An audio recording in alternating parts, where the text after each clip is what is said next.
Who is Ne Zha and what is the philosophy behind the movie? In this video, we're going to break down the mythology behind Ne Zha 1, giving you the cultural context you need to understand Ne Zha 2.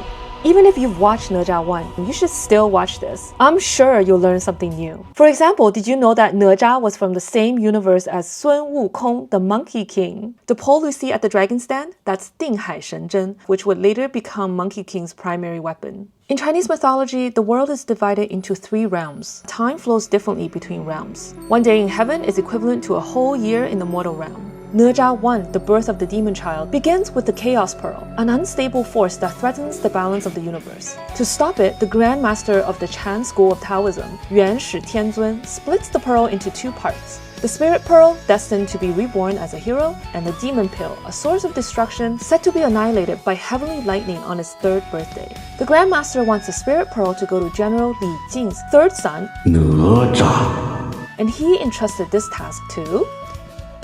Oops, not Shen Gongbao, but Taiyi zhenren.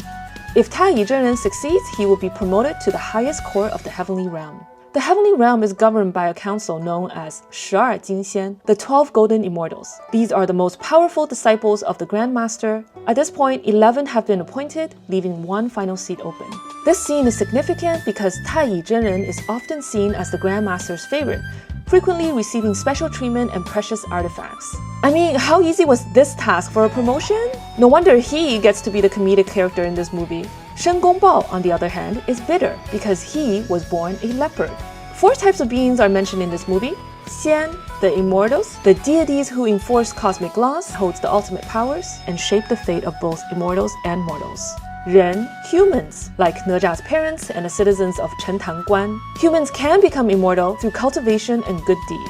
Mo, demons, who are pure evil. And there's Yao, monsters. They're non-humans with superpowers. Some are good, some are evil, some are neutral. But the term Yao, like monster, often carries a negative stigma because many are deceptive and dangerous. Shen Gongbao was born a Yao. For him to become an immortal, he had to first cultivate enough to obtain the looks of a human, and then through further hard work and cultivation, he became immortal. But no matter how much he accomplished, he was never truly recognized. Feeling wronged, Shen Gongbao strikes a deal with Donghai Long Wang, the East Sea Dragon King. Dragons were once noble celestial beings, revered as guardians of the sea and weather, maintaining order for the heavens.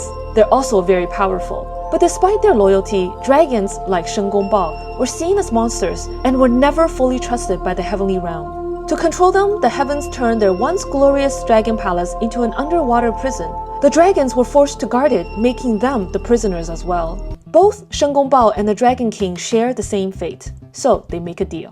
Albing, the dragon's youngest son, will receive the Spirit Pearl. Shen Gongbao will become Albing's master, training him to become immortal, join the heavens, and work towards freeing the dragons.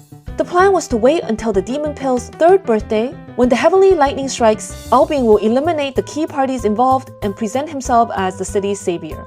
Meanwhile, Shen Gongbao hopes to prove himself worthy of the final seat among the 12 golden immortals.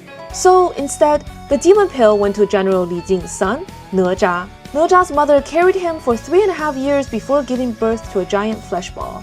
His master, Taiyi zhenren, gave him divine weapons, making him powerful but reckless.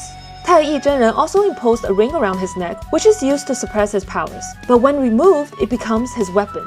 In traditional Chinese mythology, his father, Li Jing, carries a tower that can completely restrain him if he gets out of control. In this first movie, the central theme revolves around prejudice and destiny.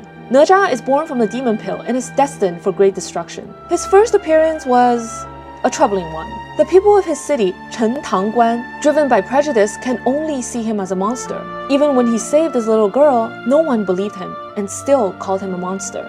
Shen Gongbao's famous quote captures this perfectly. The prejudice in people's minds is like a great mountain. No matter how hard you try, you can never move it. But his father told him, only you determine who you are. So through his parents' unconditional love, he chose to fight this fate. Albing, on the other hand, was supposed to be pure and divine. But raised by angry adults, he nearly came to be a destroyer himself. The heavenly lightning finally came for Ne Zha, and his time was up. However, when Ne Zha and Albing merged, they became 混沌之气, a force born from primordial chaos, capable of absorbing and manipulating various types of energy. At the same time, they embodied yin-yang, opposing yet complementary forces. In Taoism, good and evil are not absolute, only intertwined. Ne Zha and all beings' physical bodies were destroyed, but their spirits were saved by taiyi zhenren. However, in doing so, he lost 500 years worth of cultivation. As Ne Zha famously declares, "I'm the master of my destiny, I'll be the one who decides." And this is where Ne Zha 2 begins. I'll try to make another video explaining the cultural references in Ne Zha 2. If you learned one new thing from this video, please hit like and follow me for more. Thanks for watching!